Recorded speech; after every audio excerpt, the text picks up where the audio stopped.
finally I decided, I was on a sabbatical in Oxford at the time to do a couple of conventional science books, and kept getting distracted by this question, and decided to heck with those books, I will leave them till another time, and I will try to answer that question. And the way I went about answering the question was, my wife and I meditated daily for about an hour.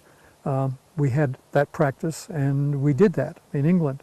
And silent meditation or chants? Silent. Yeah. And would hold the brick of the question in the meditation for that time period, and would come out of meditation with some aspect of enlightenment on the question.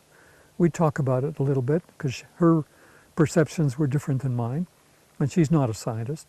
And then I would go upstairs to my study, and I'd work all day on those bits of enlightenment, seeing if they violated any experimental science that had been published in the world. I didn't care so much about theories, other than my own, but in principle, truth is in the experimental data.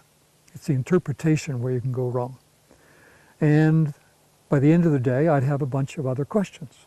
And so I would go into meditation the next morning, holding the brick of these questions, and did this every day for 6 months. And at the end of 6 months, I had a beginning model that would allow me to explain how orthodox science could be seamlessly joined with this other level of nature, this other level of science, because it does come down to another level of nature.